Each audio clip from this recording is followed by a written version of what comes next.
Penyebab-penyebab pada mengenal hari yang bertambah dan hari yang berkurang ada 3. Kalau kita tidak hitung dan tidak bermuhasabah kepada diri kita, maka kita tidak akan sadar. Kita mengira kita masih muda. Kita mengira kita masih kuat. Kita merasa kita masih sehat. Makanya perlu kita bercermin diri. Kita lihat wajah kita. Dibanding-banding foto kita yang umur sekian dengan sekian-sekian sampai sekarang. Ya tua saya. Beda sekali. Dilihat pula anak-anak kita ke belakang. Udah banyak anak saya. Sudah gadis-gadis pula anak-anak. Sudah bujang-bujang pula anak-anak. Ya enggak? Dilihat pula kulit kita dulu kuat. Sekarang sudah mulai kendor. Ya enggak? Dilihat pula gigi udah ada yang ompong. Dilihat pula rambut udah ada yang putih. Ya enggak? Menandakan umur kita sudah semakin hari semakin berkurang. Nah, bila mana kita sadar bahwa umur kita bertambah, menandakan jatah hidup kita berkurang. Jatah hidup kita berkurang. Nggak lama lagi kita mati. Mungkin 5 tahun lagi. Ada orang yang kurang 60 udah mati. Ada yang lebih 60 baru mati. Tapi Nabi Muhammad telah memberikan penjelasan bahwa umur umatku adalah antara 60 sampai 70 tahun. Segitu biasanya. Nabi mengatakan begitu ya. Jadi kita itu mentargetkan apa yang disampaikan Nabi. Bahwa memang kenyataan begitu. Kebanyakan orang mati antara umur 60 sampai umur. Berarti kalau umur 50 sekarang 10 tahun lagi.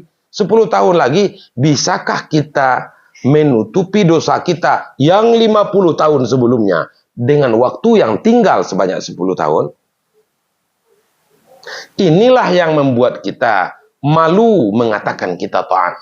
Malu kita mengatakan kita sudah berbuat baik. Malu kita mengatakan kita sudah orang yang elok. Nah ini, coba kita lihat apa yang menyebabkan kita bisa bermuhasabah kepada diri. Yang pertama, mendengarkan ilmu atau hadir di majelis ilmu. Kalau kita tidak hadir di majelis ilmu, kita tidak akan ada yang mengingatkan kita. Kalau kita mengingatkan orang, mudah. Tapi nikmatnya mendengarkan peringatan dari orang, itu luar biasa.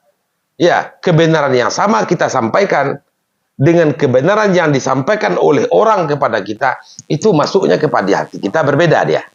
Ya dah. Makanya kuncinya agar kita selalu mau bermuhasabah itu, menghisap-hisap diri itu, menghitung hari kita sudah habis, waktu kita sudah sedikit, adalah kita selalu hadir ke majelis. Tidak boleh libur kita. Ya Ustaz ya. Sesulit-sulit hari, sesempit-sempit waktu. Yang kedua, kita memelihara kehormatan kewajiban waktu agar kita dapat melakukan dengan sebaik-baiknya seperti salat tepat waktu dan lain-lainnya. Jadi dalam sehari semalam kira-kira waktu kita di dalam beribadah kepada Allah maksimalnya 2,5 jam. Kita patok-patoklah 2,5 jam. Waktu satu hari semalam berapa? Berapa? 24 jam. Yang beribadah cuma 22 jam kemana aja? Nah, lihat TikTok berapa jam? Facebook berapa jam? Keluyuran berapa jam? Ngobrol-ngobrol aja tak jelas berapa jam? Berapa jam? Tidur aja berapa jam? Tidak ada nilainya. Ini yang tidak kita menghargai waktu. Ada waktu sedikit saja. Makanya Nabi pernah mengatakan, sebagai obat bagi kita agar kita itu teduh hatinya. Ya, agar teduh hatinya. Maka amalan zahir yang wajib kita lakukan yaitu qiraatul Quran. Ana al-laili wa atrafan nahar. Bacalah Quran pagi dan bacalah Al-Quran petang. Ya. Ini diamalkan ini. Baca Quran itu amalan kita. Jadi orang ngaji tarikat itu sebagai rukun tarikat. Di antara syarat-syarat orang bertarikat itu mau membaca Al-Quran secara rutin. Hatta satu ayat atau dua ayat ya, satu baris atau dua baris, tapi rutin terus. Nah, kita amalkan dulu 1 kali sehari. Melatih diri ini tidak bisa dipaksakan.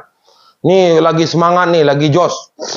Ya, baca Quran pagi setengah jam. Ba'da maghrib setengah jam. Tapi bertahan seminggu doang. Gitu kan?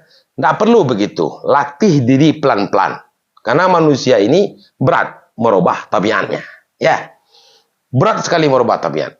Baca Quran pokoknya tidak ada komentar, tidak ada cerita. Ba'da salat subuh, saya baca Quran 15 menit.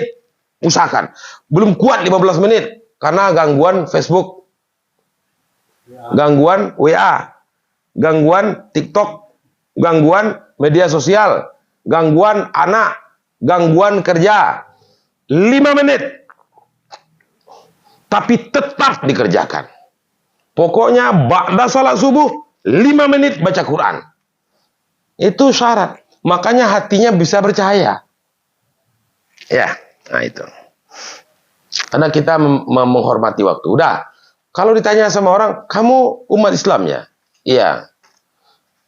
Pedomannya apa? Ya Al-Quran. Ada kamu baca? Ada. Kapan kamu baca? Sejak pagi saya baca. Berapa kamu? 5 menit. Setahun tamat juga tuh. Tapi kalau kita tidak awali, maka sampai kapanpun tak akan pernah kita baca Quran. Karena kita tidak menghargai waktu. Nah, itu ya. Yang ketiga, berteman dengan orang-orang yang salik. Jangan berteman dengan orang-orang yang fasik. Berteman dengan orang-orang yang soleh. Bukan berteman dengan orang-orang yang toleh.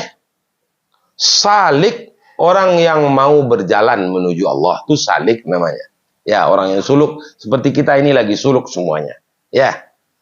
Suluk di mana? Suluk dalam keramaian. Bukan dalam kesepian. Jadi kalau suluk itu, kalau sepi, masuk kita ke kelambu suluk, kita zikir aja. Ambil tasbih. 40 hari, 40 malam zikir aja.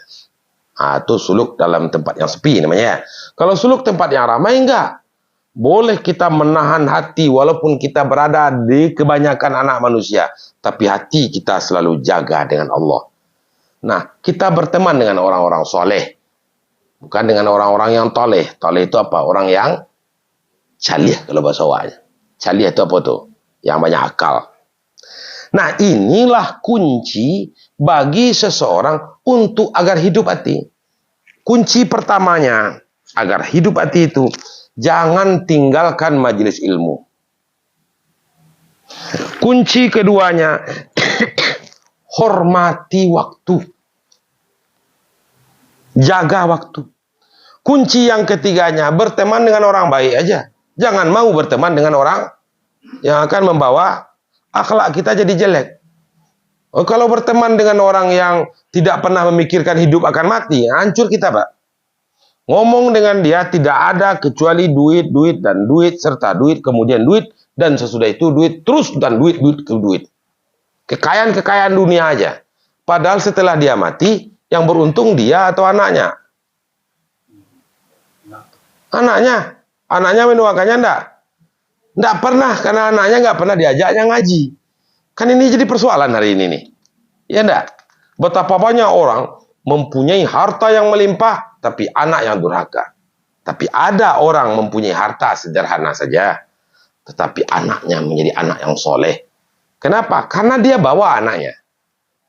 Nah, makanya kita wajib pandai memelihara waktu dan berteman dengan orang-orang yang salik, yang arif. Kalau kita berteman dengan orang yang bermarifat, kita akan bermarifat. Nah, begitu keterangan dari kitab Manazil As-Sairin. Nah, setelah yaqzah batin kita ini, baru kita masuk kepada tahap yang kedua. Kad yaqzah dia, bangun. Ini pelajaran kita yang pertama nih ya. Nah, maka baru kita bertaubat. Hanyalah orang yang hatinya terbangun, yang mau untuk bertaubat kepada Allah. Kalau hatinya tak terbangun, dia tidak akan pernah bertaubat kepada Allah. Ya, saya nyesal dah.